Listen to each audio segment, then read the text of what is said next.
Takbir.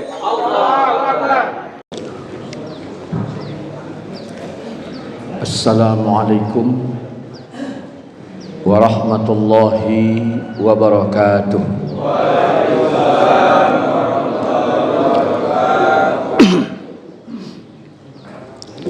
Alhamdulillah, asyhadu an la ilaha illallah wa asyhadu anna Muhammadar Rasulullah. Allahumma salli ala Sayyidina wa maulana Muhammadin wa ala alihi wa sahbihi wa sallim. Bersyukur kita kepada Allah atas segenap limpahan rahmatnya, nikmatnya maupun amanahnya. Berselawat kita kepada baginda Nabi kita Muhammad sallallahu alaihi wasallam. Allahumma salli wa sallim wa barik alaihi. Kita mohonkan kepada Allah selawat yang kita bacakan kiranya disampaikan Allah kepada beliau. Kita berdoa kepada Allah semoga di akhirat kelak kita mendapatkan syafaatnya. Amin. Ya Rabbal Alamin. Semoga Allah Subhanahu wa taala membukakan hati kita. Allah berikan kita taufik dan hidayahnya. Allah tetapkan kita pada jalannya. Kita mulai kaji kita dengan bacakan Ummul Quran Al-Fatihah. A'udzu billahi minasy syaithanir rajim. Bismillahirrahmanirrahim.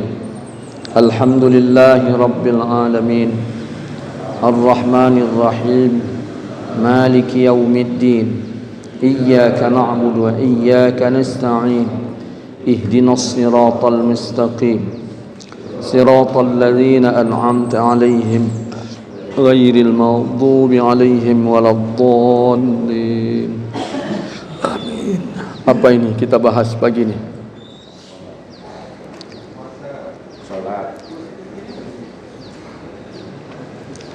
Salat.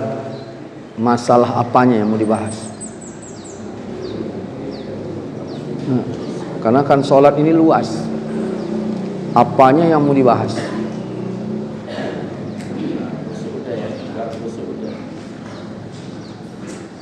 Selesai sholat. Kalau enggak tanya jawab aja dari awal. Ya. Kalau mau.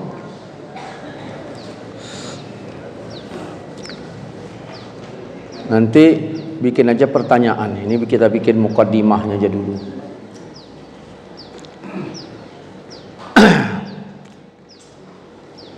Ada si Udin, dia tanya ke saya, Ustadz, aku dulu tidak sholat. Alhamdulillah 20 tahun ini aku gak pernah tinggal sholat. Bagus. Aku pengen kali masuk surga Ustadz. Bukan kau aja yang pengen, aku juga pengen. Apa langkah-langkah yang harus kubuat supaya aku masuk surga? Yang udah kau buat apa? Aku sholat udah. Apalagi? Banyaklah perbuatan ini, semuanya udah. Aku punya ternak, zakatnya sudah, semuanya sudah.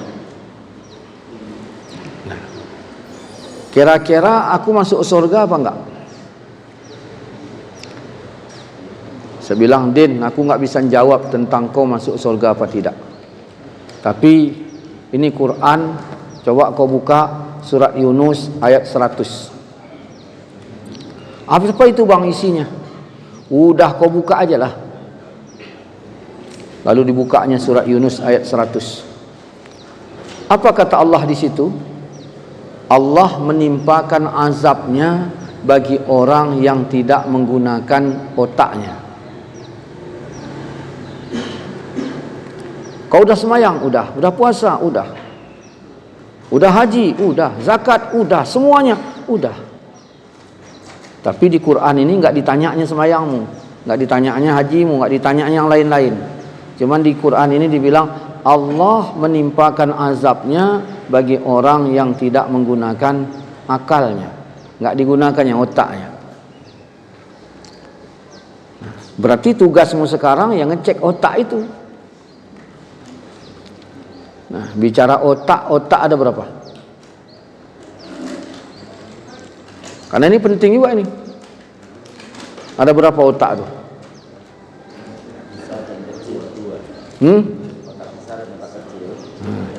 Saya bilang otak itu 7. Ya, otak itu 7. Otak tengah, otak bawah, otak atas. Sudah berapa? Otak depan, otak belakang, otak samping, kanan kiri. 7. Allah bilang Allah menimpakan azabnya bagi orang yang tidak menggunakan otaknya. Kita cek dulu otak tengah. Otak tengah itu untuk diri. Maka kita harus menggunakan otak tengah untuk menyelamatkan diri. Makanya narkoba, itu nggak fungsi itu otak tengahnya itu. Sehingga dia nggak mikirkan lagi tentang dirinya. Allah bilang innal khamru, sesungguhnya narkoba, rijsun min amali syaitan, lebih kotor dari perbuatan syaitan. Fajtanibuh, jauhi olehmu. Jadi narkoba, judi, ada berapa itu? Innal khamru wal maisiru wal ansabu wal azlam. Ya, itu semuanya dijauhi. Karena kalau kita coba tes dekati, jangan kita berharap mereka itu sadar, tapi yang lebih cepatnya kita terikut. Itu kata Allah, jauhi. Yang kedua kata Allah, jangan kau dekati. Apa itu? Ya zina. Nah, jadi ini otak tengah. Ada orang yang enggak punya otak tengah, atau punya otak cuman tengah tok. Yang lain dia enggak punya. Otak atas enggak, otak kanan enggak, kiri enggak, depan enggak, belakang enggak. Yang dia punya cuman otak tengah aja, dia aja sendiri. Lalu yang dia pikir dia sendiri. Ya. Pergi dia kondangan 10 orang. 10 orang dia pergi undangan pesta. Telat pula datangnya. Udah hampir maghrib, udah mau habis. Di meja itu disediakan lagi tinggal untuk 6 orang. Dia datang berapa? 10. Karena dia punya otak tengah tok, yang dipikirkannya dirinya, padahal hidangan untuk 6 orang, dia datang 10, dia duluan ngambil makanan. Tak dipikirkannya temannya yang di belakang tuh. Ambilnya itu, pindahkannya ke dalam piringnya itu sehingga menggunung, hampir kayak gunung Sibayak itu tumpuknya. Walaupun kau solat tak tinggal, walaupun kau sudah haji, walaupun Quran 30 juz sudah di dalam hatimu, tapi kalau begitu perangaimu, surga tak minat denganmu. Paham kan? Ini pentingnya nih otaknya. Ya. Yang dia pikirkan cuman dirinya saja. Enggak dia pikirkan yang lain. Dah. Ustadz, aku orangnya enggak begitu. Berarti otak tengahmu bagus. Coba kalau udah bagus kita cek lagi otak bawah. Otak bawah ini dirimu terhadap anakmu, dirimu terhadap keluargamu. Karena Allah menimpakan azabnya bagi orang yang tidak menggunakan otaknya. Bagaimana? Makanya disebut, ya, Nabi bersabda begini, la yalqallah subhanahu wa ta'ala ahadun bizambin a'zam min jahalatin ahlih. La yalqallah, tidak menemui akan Allah ahadun, oleh seseorang, bizambin a'zam, dengan dosa yang terlebih besar dari kejahilan keluarganya. Saya Quran 30 juz saya hafal, hadis 30.000 hadis saya hafal, saya solat tak tinggal, duha tahajud saya kerjakan, umrah lebih kurang dah 25 kali, haji 6 kali dah. Lalu saya mati, 6 anak saya enggak ngerti agama, istri saya juga enggak ngerti agama. Maka pasal itu aja udah cukup untuk menjerat saya. Kenapa? Karena saya kembali kepada Allah. Kata Nabi, engkau kembali dengan dosa yang lebih besar. Kau tak zina, dosa besar itu. Kau enggak mabuk, dosa besar itu. Kau enggak judi, dosa besar itu. Cuman tak adanya itu. Yang ada cuman itulah. Kau tinggalkan keluargamu dalam keadaan tidak ngerti agama. Induk dosa yang paling besar adalah ketika keluarga kita kita tinggalkan, nggak ngerti agama, maka ini dosa besar bagi kita. Maka kalau Allah memberikan otak bawah, gunakan otak bawah untuk menegur mereka kapanpun mereka bersalah. Maka rumah ini bawakan aura surga, bawakan aura neraka. Jangan aura surga semua. Aura surga bawa, aura neraka bawa rumah. Nah, ada anak ini tadi rajin ngaji, malam baca Quran, nah dah bikin aura surga, dah kasih nasi lauknya enak kan. Sedangkan yang satu malas sekali ngaji, suruh semayang, bantah aja kerjanya, bikin aura neraka, lauknya kasih ikan asin. Iya, sehingga anak ini tahu dia bandingnya. Kami dulu masih kecil nggak disuruh ayah puasa, cuman siapa yang nggak puasa waktu berbuka itu nggak boleh dekat, suruhnya jauh. Yang nggak puasa jangan dekat. Yang puasa dilayani. Kakak rajin kali puasa. Terakhir kakak dilayani, saya enggak. Wah, ini ada aura neraka ini. Terakhir, mak, saya bilang, nanti sahur bangunkan aku ya. Bangunkan. Datang mak, bangunkannya nggak banyak-banyak kali. Sahur. Langsung cepat aja saya bangun tuh. Kenapa? Karena saya sudah tahu itu ada aura surga, ada aura neraka. Ini kan nggak semuanya sama. Yang nggak mau ngaji pun tetap ikan bawal, 9, ya, baung, jurung, ya, malah yang ngaji ikan asin. Iya. Jadi tidak kita bawa surga itu auranya ke dalam rumah. Makanya kita suruh bangun sahur pun payah itu. Sahur, bangun kali. Udah bangun 6 kali kok bangunnya baru bangun. Enggak bawa. Kami dulu enggak disuruh-suruh kali. Mau puasa, enggak puasa ya udah. Mak sedang goreng pisang, saya suka kali goreng pisang itu. Mak mintalah mak jam 4 sore kan mak goreng pisang. Mak, enggak, kau enggak puasa. Ini ku masak untuk yang buka puasa. Udah. Sedih kali saya. Persis kayak Ka'ab bin Malik waktu Rasulullah pulang perang Tabuk, ya, diboikot di kota Madinah, sehingga kota Madinah merasa sepi bagi dirinya, terasa sepi. Ya Allah, sedihnya. Nah, kakak kasihan sama saya. Nah, diam-diam kasihnya saya, ini untukmu. Kata ayah, jangan, dia nggak puasa. Nanti kalau udah kita nggak sanggup lagi makannya, baru ada hak dia, karena nggak puasa. Memang nggak dihabiskan, tapi sedih kali itu. Tobat saya itu. Belum masuk neraka, masih auranya. Belum masuk surga, masih auranya.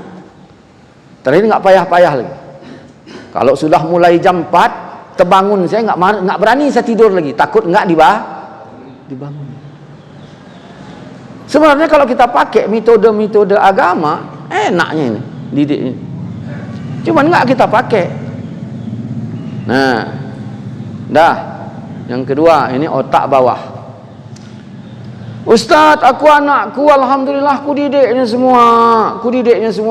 Aku juga aku jaga diriku, anak biniku juga aku jaga. Berarti aku dah menjaga otakku. Apakah aku masuk surga?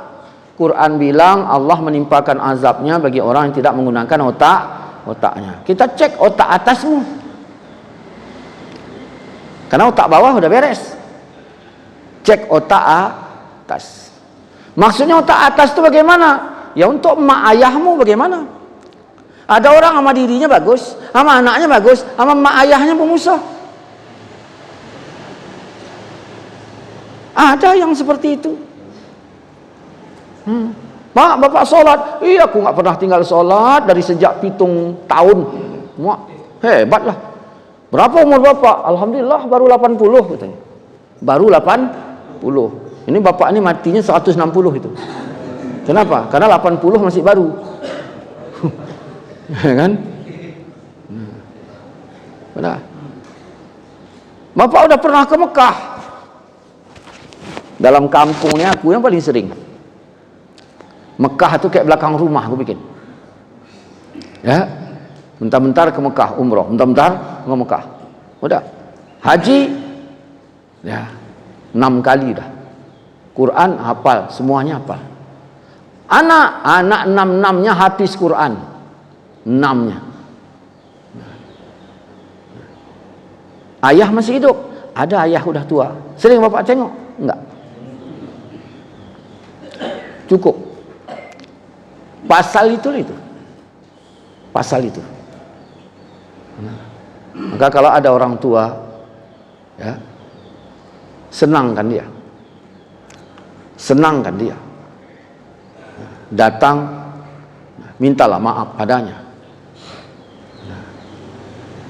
Apalagi menjelang Ramadan ini.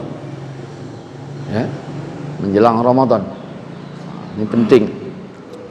Dah ada berapa otak dah? 3. Ustaz ngajinya ini ekstrim kali ni katanya. Ya memang harus. Kita kadang-kadang kaji kita kan terlalu lembut, sehingga kita merasa tak bersalah. Saudara-saudara sekalian, maka oleh sebab itu, marilah kita banyak mengingat Allah. Kita selalu berzikir. Ya udah, awak pikir awak ada paten kali.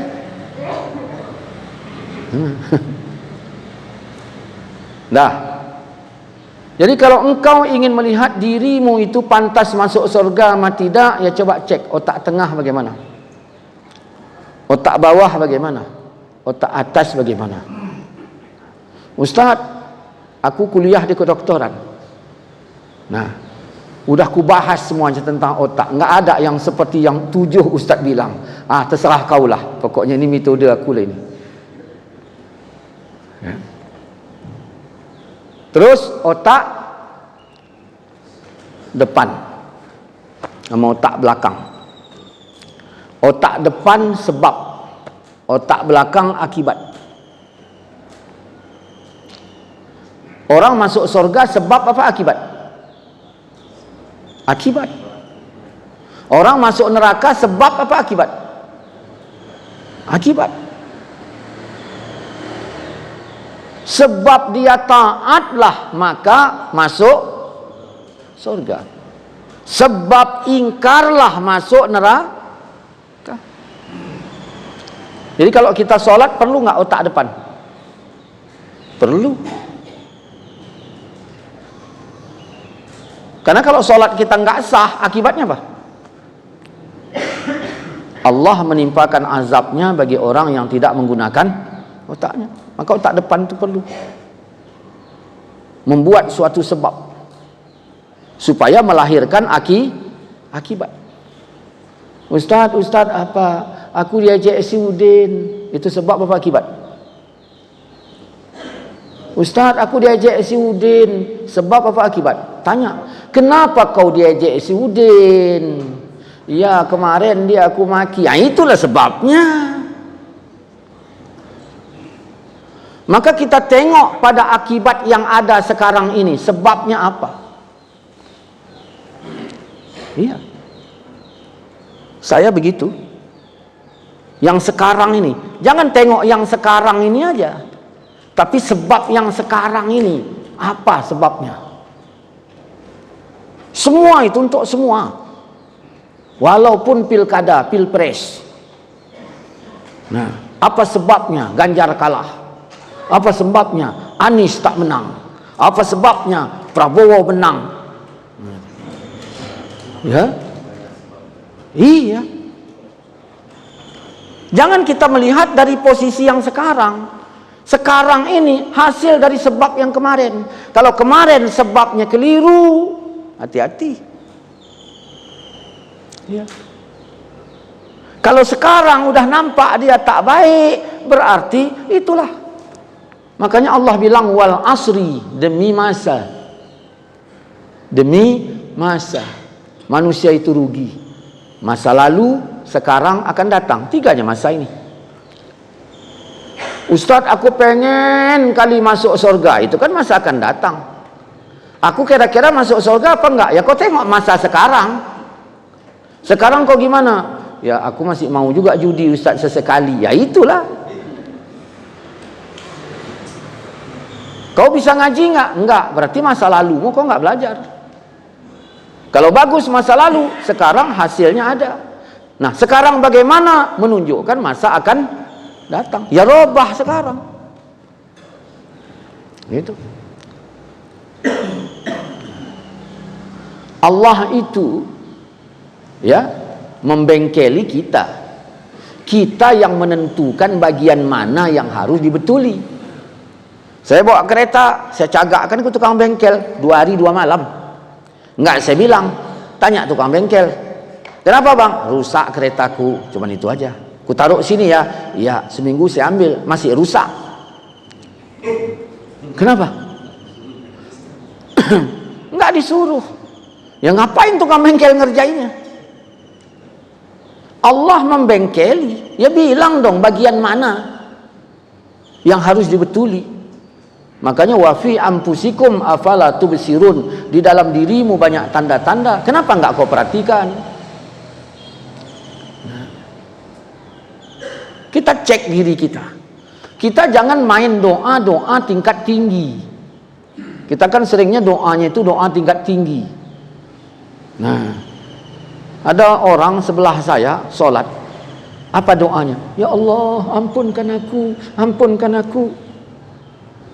Nah, yang sebelah lagi, ya Allah ridhoilah aku. Wah, ini tingkat tinggi. Ya Allah ampunkan aku. Hai, rendahnya doanya. Yang ini, ya Allah ridhoilah aku, tingkat tinggi. Berkawan orang itu berdua. Kau minta apa tadi? Supaya aku diampunkan. Hai. Terus kalau diampunkan gimana? Ya udah, yang penting aku gak berdosa. Abang doa apa? Aku minta diridhoi, karena orang diridhoi pasti masuk surga.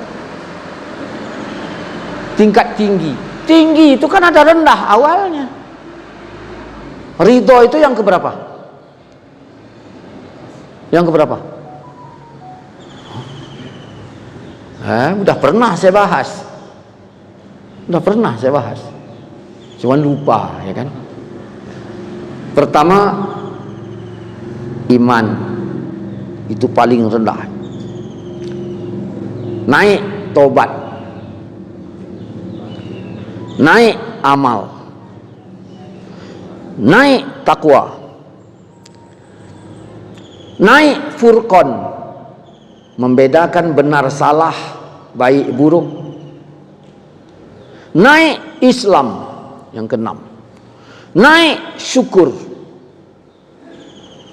naik hidayah, naik hapus kesalahan, naik ampun dosa, naik rahmat, naik ridho. Berapa? 12.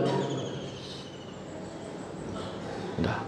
Coba kita bikin doa yang tingkat tinggi tadi. Ya Allah, ya Tuhanku, ridhoilah aku. Kan itu yang diminta yang sini tadi.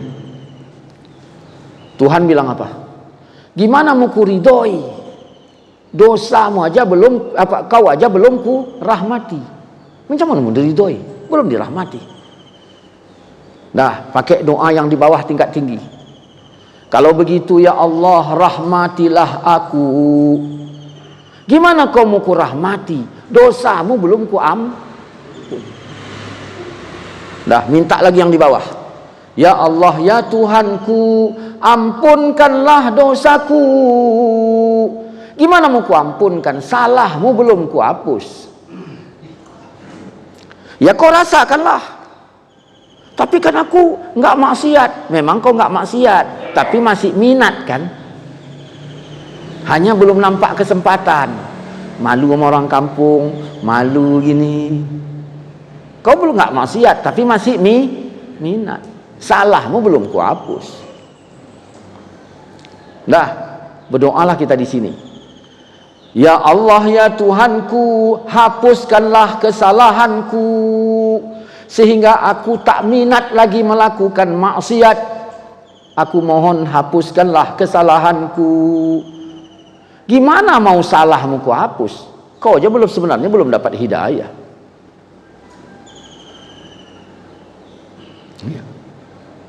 Jadi hidayah ini tinggi. Kita kan memandang hidayah ini kan rendah. Asal berubah hidayah. Alhamdulillah Ustaz, anakku udah dapat hidayah. Kan gitu seringnya. Alhamdulillah Ustaz, anakku udah dapat hidayah.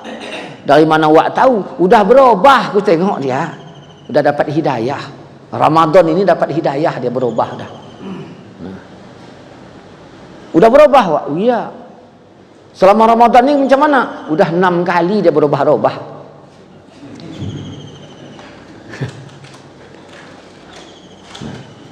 Apa hidayah namanya itu? Kita minta di sini, ya Allah, ya Tuhanku, berikan aku hidayah.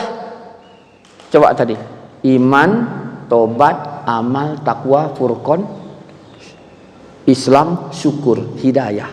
Ya Allah, ya Tuhanku, berikan aku hidayah. Syukurmu mana? Mana syukurmu? Ternyata doa awak tak layaknya semua yang tadi. Enggak layak.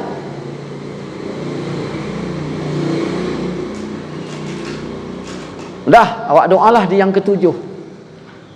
Ya Allah, ya Tuhanku, jadikan aku hambamu yang bersyukur.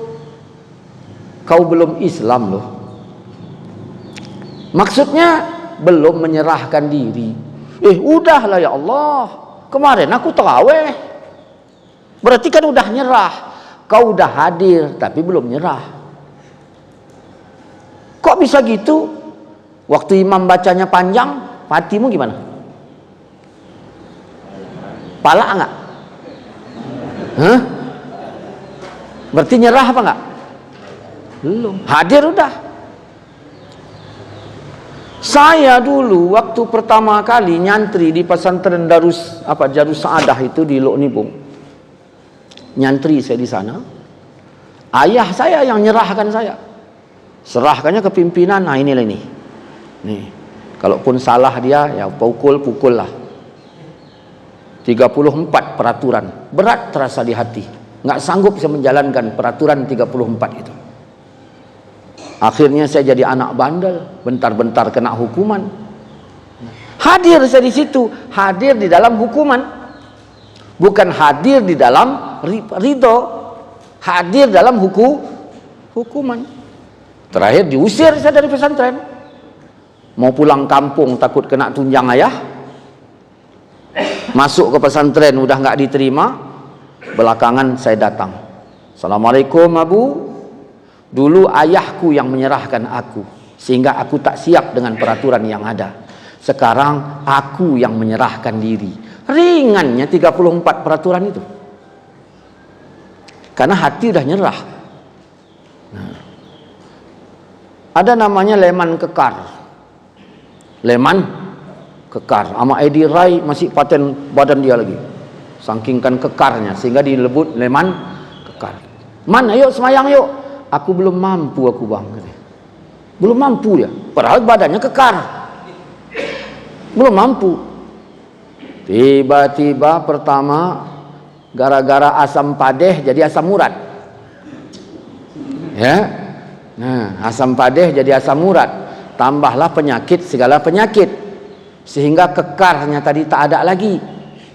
Jalan pun udah cengkot. Nah, saya tengok leman yang dulu nggak mampu, leman kekar ini sekarang udah taat. Padahal bangun dari sujud pun payah. Kok di saat kekar dia nggak mampu, di saat cengkot dia bisa. Ternyata masalahnya nyerah sama nggak nyerah itu.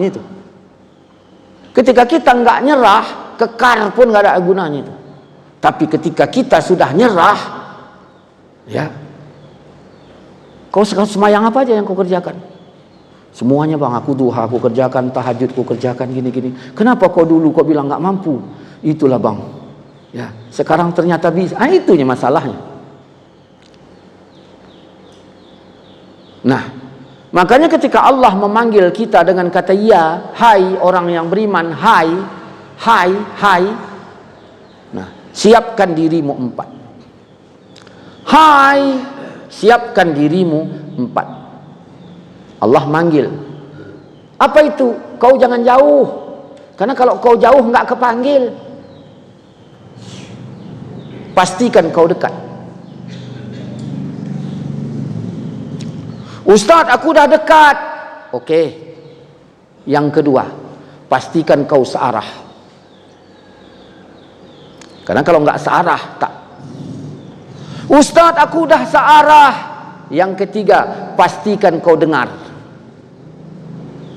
Karena walaupun nggak dekat dan searah, kalau nggak kau dengar, nggak.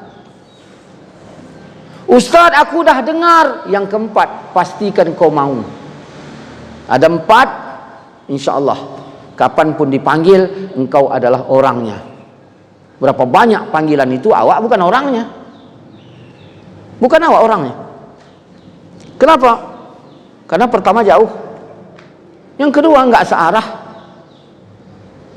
nggak nggak dengar, ditambah pula nggak mau.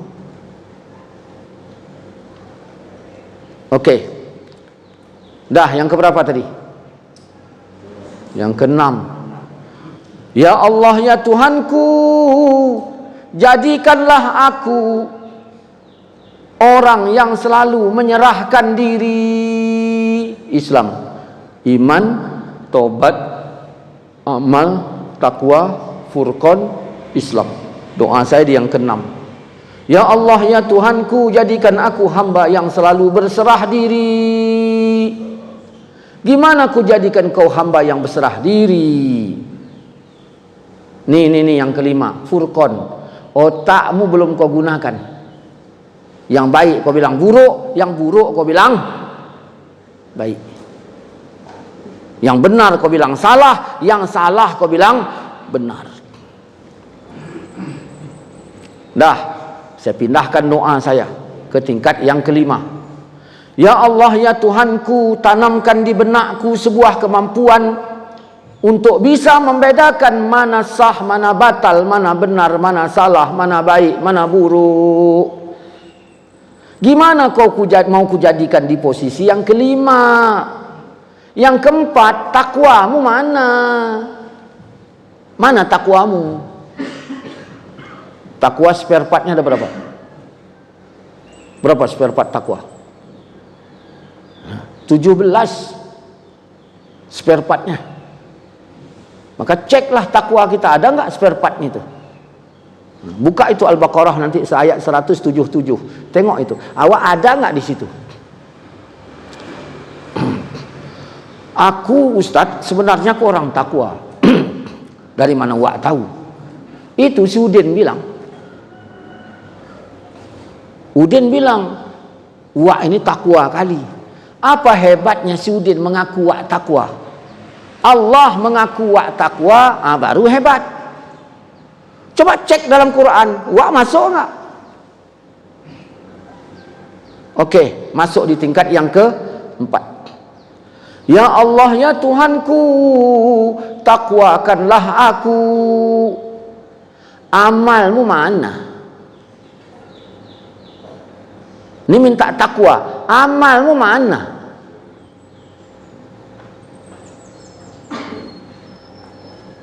Ya Allah, ya Tuhanku, jadikanlah aku hamba yang beramal. Yang keberapa? Ketiga. Tobatmu aja nggak jelas. Tobatmu nggak jelas.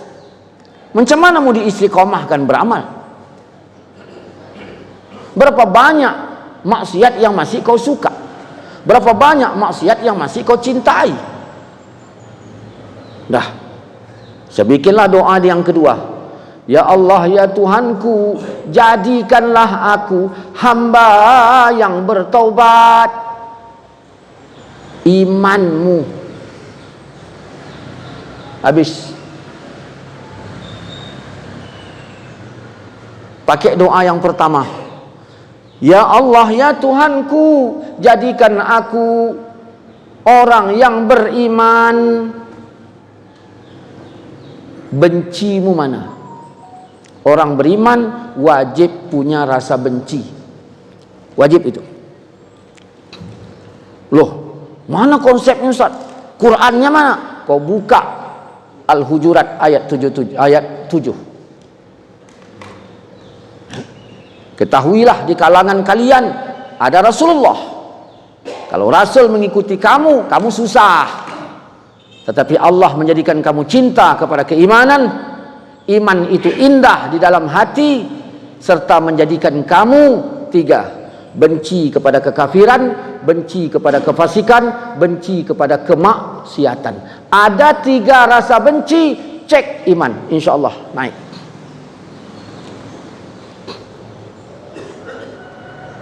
Babi halal apa haram? Haram. Ayam goreng colong halal apa haram? Haram. Di babi haram plus rasa benci ada. Di ayam goreng colong haram tok, rasa benci enggak ada. Lapar kali saya. Dah, tak ada makanan. Datang Sudin, bawanya lah nasi goreng plus ayam goreng. Apa kata dia? Bang, abang kan orang suci, kata dia.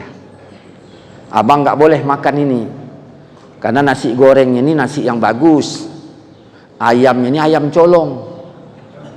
Nih, udah agak-agak palak saya sikit itu kalimat itu, karena memang saya pengen.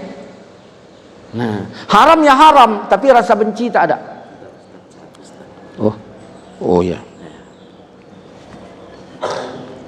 Haram ya haram, tapi rasa benci tak ada.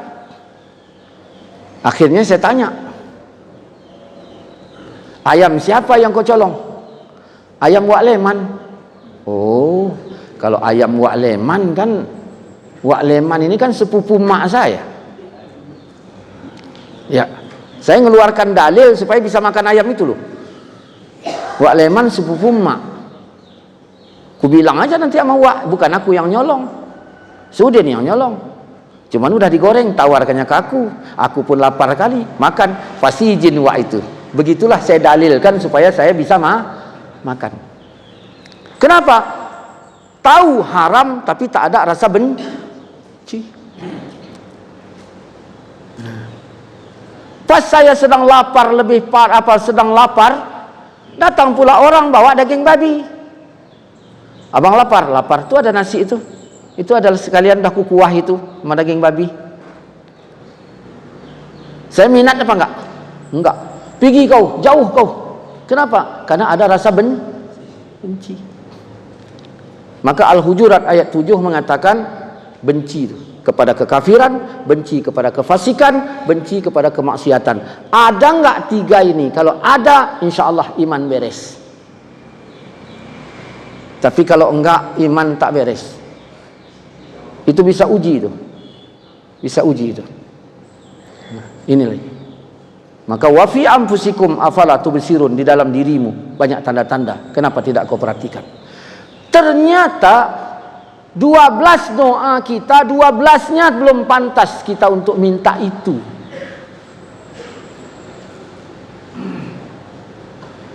Ditambah lagi penyakit yang lain.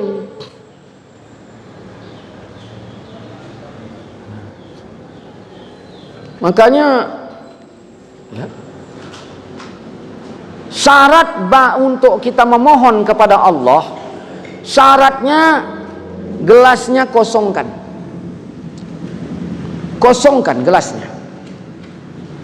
Udah kosong, udah bersihkan gelasnya. Saya teringat pas Tok Dolah mesan sate. Tukang sate, kau jualan enggak? Jualan aku. Besok maghrib kau mangkal di masjid sana ya. Tukang cendol kemanggil kawanmu, ada berapa orang? 12 orang. Jualan apa? Kami berbeda-beda, ada pangsit, ada bakso, ada sate, ada cendol, semuanya. Kenapa, Wak? Pokoknya kalian enggak usah jualan lagi keluar untuk besok, mangkal aja di masjid. Aku ingin memberikan buka puasa gratis. Gratis? Iya. Jadi jangan kau ambil lagi bayarannya, itu udah gratis. Uangnya kau minta sama aku. Kalau enggak aku bayar aja sekarang, dibayar Wak itu. Maka mangkallah mereka tadi di masjid. Lalu Wak itu ngumumkan, masyarakat semuanya enggak usah bikin buka puasa. Datang aja itu ke masjid, minta aja sama yang ada itu di situ. Minta, tinggal minta aja. Enggak usah kalian bayar lagi, udah aku bayar, minta aja. Dah. Datang si Udin, bawanya gelas tadi, pegangnya gelas. Arahkannya matanya ke tukang cendol. Saya bilang, "Den, kenapa kau nengok tukang cendol tuh?" "Iya, pengen kali aku, Bang." "Ya udah minta, kan udah gratis ini, minta." "Ai segan aku, Bang." Sampai mati dia nggak dapat cendol gara-gara segan. Ya. Kita pun kadang-kadang gitu, banyak keinginan tapi nggak mau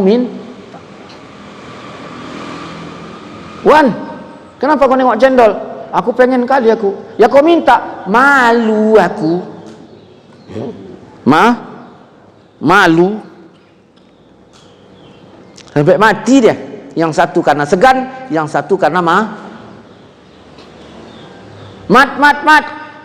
Kenapa kau nengok cendol? "Pengen kali aku." "Ya kau minta lah."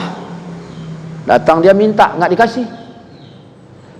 Marah sama tukang cendol. "Tukang cendol, kenapa nggak kau kasih? Mau kau jual lagi nanti?" "Bukan gitu, Bang. Ini kau udah dibayar waktu tuh." "Iya, aku udah tahu, udah aku ambil uang itu. Jadi kenapa nggak kau kasih?" Dia udah minta. Bang, abang tengoklah. Dia minta cendol, tapi baskom dibawanya.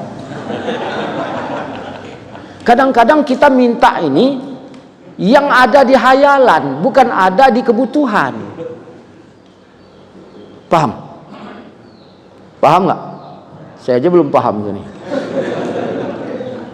Awak minta sesuai hayalan, bukan sesuai kebutuhan dan keadaan. Ya mohonlah kepada Allah sesuai dengan keadaan.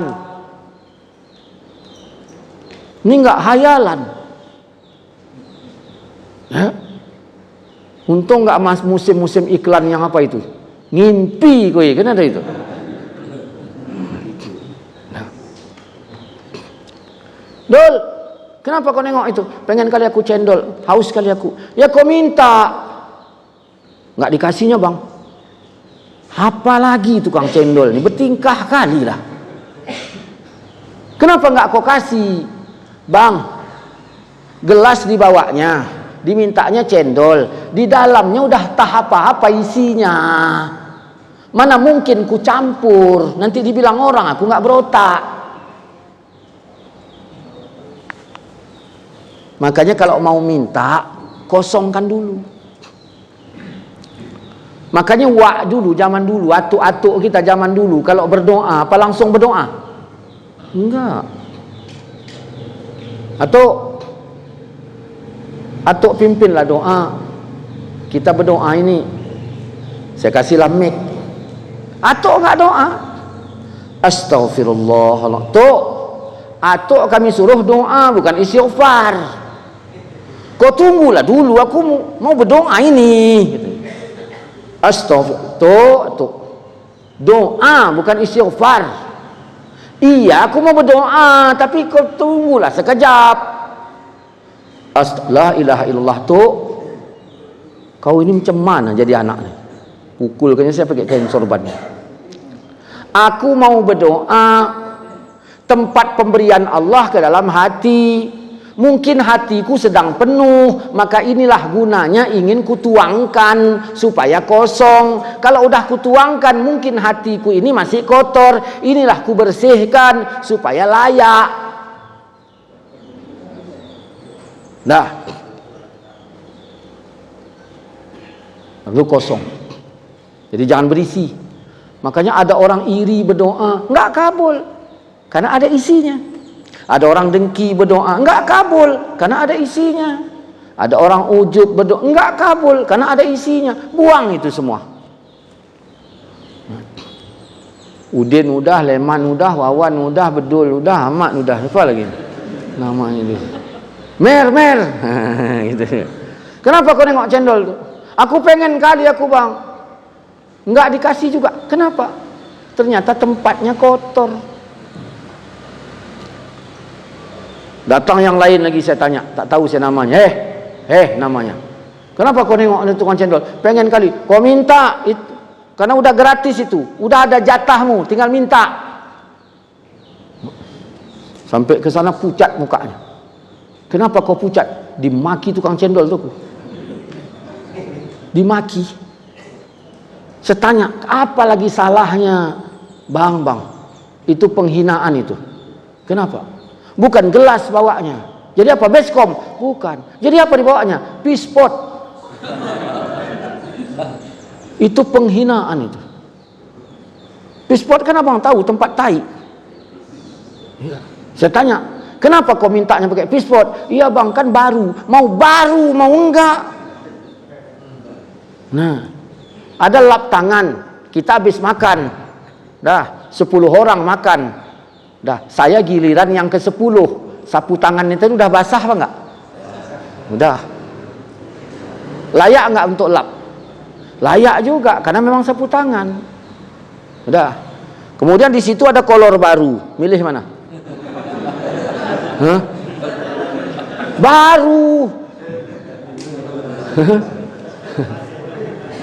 Milih mana? Maka jangan tengok baru apa tidaknya. Tengok pantas atau karena ayat mengatakan yufaku anhu man ufik, kata Allah, dipalingkan darinya orang yang pantas untuk dipalingkan. Nah, udah berapa otak tadi? Tengah udah, bawah udah, atas udah, depan udah, belakang udah. Tinggal kanan kiri. Ya. Baik dan buruk. Ya. Bagaimana kita bersaudara terhadap yang baik? Kita dukung enggak? Terhadap yang buruk kita cegah enggak? Tidak sedikit orang yang taat beribadah tidak mendukung yang baik. Ini ingat ini. Tidak sedikit orang yang taat beribadah, ya, tidak membenci yang tidak baik, tidak sedikit. Maka ketika Allah mengatakan Allah menimpakan azabnya bagi orang yang tidak menggunakan otaknya, nah inilah penting ini.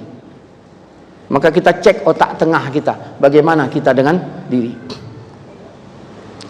Cuman biasanya yang nggak punya otak tengah itu biasanya emak.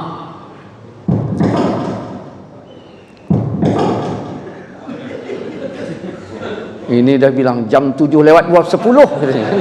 Jam 7 lewat 10. Itu terjemahannya itu.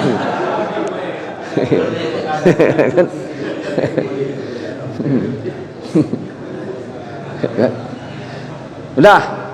Itu yang biasanya yang nggak punya otak tengah itu biasanya emak. Iya, betul. Emak itu nggak punya otak tengah. Ya, termasuk mak saya juga. Nah, otak tengah untuk diri. Nah, datang Wak Zainab ngasih telepon ke mak saya, kasihnya. Datang mak taruhnya bawah tudung saji. Pulang saya dari sekolah, saya tengok ada telepon. Nah, mak, apa ini mak? Ini telepon. Untuk siapa mak? Untukmu, kata mak. Mak nggak mikirkan dirinya. Mak udah, padahal mak belum makan. Akhirnya Pak, semua telepon tadi untuk saya.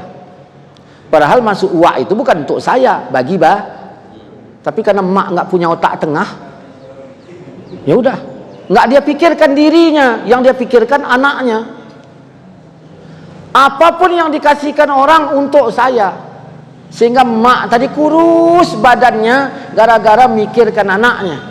Anaknya tadi gemuk badannya gara-gara nggak ada otaknya kepada maknya.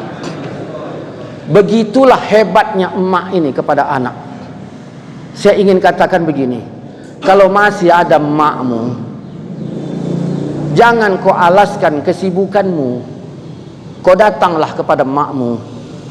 Bagaimana makmu dulu tak makan mikirkan dirimu. Bagaimana makmu itu dulu tak sampai kurus badannya memikirkan dirimu. Yang mbok sesekali kau yang nggak punya otak tengah, tapi kau punya otak atas. Datang kepada mak. Assalamualaikum mak, waalaikumsalam mak, ini menjelang puasa nih mak, ini ada ruang ini untuk mak ini. Untukmu banyak aku di rumah, cak gitu. Jangan mak aja noko nyawa. Sesekali awak tokoin mak tu. Iya. Karena Allah menimpakan azabnya bagi orang yang tidak menggunakan otaknya. Nggak usah bicara kita. Aku sholat tak tinggal. Aku ini tak tinggal. Allah bilang timpakan azabnya bagi orang yang tidak menggunakan otaknya. Maka inilah pentingnya otak. Perkara doa, tengok mana yang pantas. Mintalah sesuai kebutuhan, mintalah sesuai kenyataan. Gang ini tadi cuma 14 rumah, buntu pula. Di ujung gang buntu jual lontong. Rumah berapa? 14 rumah. Lalu berdoa, ya Allah ya Tuhanku, buat banyak kalah untungnya, aku mau beli Alphard.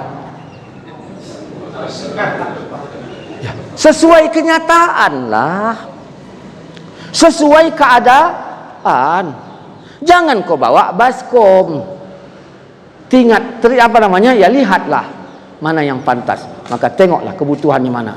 Maka yang ini tadi istighfarnya apa? Doa, ya Allah ampunkan dosaku. Yang ini tadi, ya Allah ridhoilah aku. Cemen kali doanya kelas rendah. Aku kan doaku kelas tinggi. Ternyata di 12 enggak dapat, di 11 tidak, 10 enggak, 9, 8. Akhirnya apa? Di tingkat yang ini pun enggak cocok. Berarti apa doa yang paling pantas pertama kali? Ya Allah, jika itu tak baik, tanamkanlah di hatiku rasa tak suka. Jika itu haram, tanamkanlah di hatiku rasa benci. Kenapa? Karena di babi ada rasa benci, selamat kita. Di ayam goreng tak ada rasa benci, sesekali maunya kita. Ada orang mimpi datang wak-wak. Nah, ku tengok susah kali kau hidupmu. Aku nggak bisa membantu, tapi mudah-mudahan yang kuberikan ini cukup menyelamatkan hidupmu yang susah itu. Apa wak? Katanya dalam mimpinya tadi. Ini kau tengok dalam catatanku.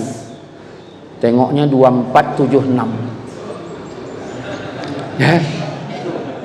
Nah, aku tidak memberikan barang kepadamu. Yang kuberikan angka 24776. Kau pasanglah itu. Insya Allah mewah. Pakai insya Allah pula itu. Dia baru 2 bulan tobat, dapat mimpi. Nggak dipasang tah betul. Mau dipasang haram, nggak jadi pasangnya. Cuman karena di hatinya ada. Kan ada orang haram di hatinya tak ada. Ada orang haram di hatinya Ada. Karena ada di hatinya, ada di mulut. Duduklah dia. Aku tadi malam, Din, mimpi aku. Kalau mau merubah hidupmu ini 24. Katanya, sebutkannya 4 angka tadi. Ya, tinggi nih kawannya tadi. Kawannya tadi pun nggak main-main, kambing jualnya. Dapatlah 1 juta. 1 juta tanamnya. Betul, jebol. Miliar itu. Iya kan? Miliar.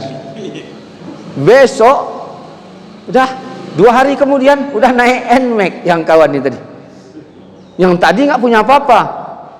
Nggak ditegurnya lagi awak yang mimpi tadi.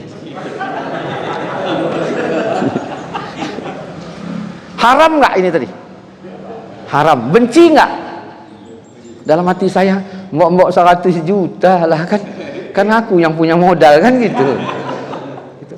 Makanya ya Allah, tanamkan rasa benciku terhadap hal-hal yang tak kau suka. Ini yang paling penting. Ini enggak ridho, tingkat tinggi doanya. Jangan ke situ dulu. Mulailah dari awal. Ada orang belajar irama sama saya, irama Quran. Saya ajarlah irama tadi. Nah,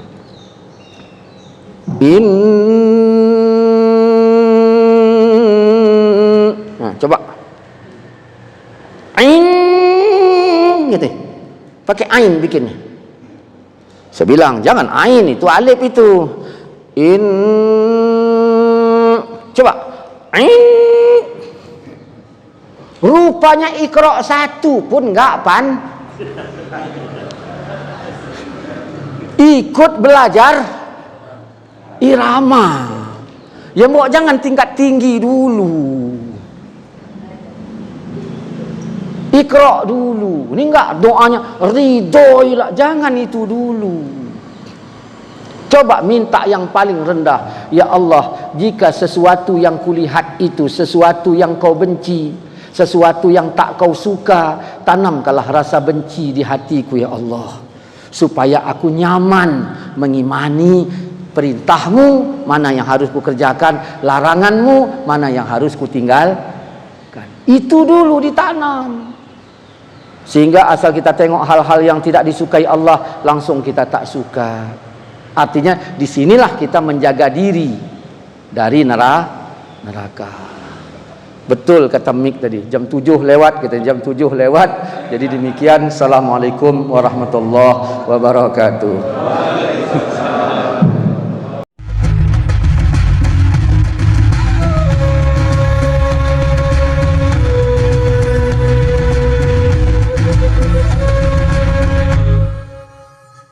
Jangan lupa, supaya channel ini bermanfaat, padamkan warna merah.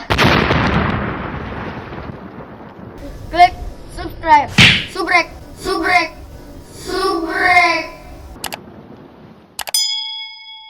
Kalau suka, like.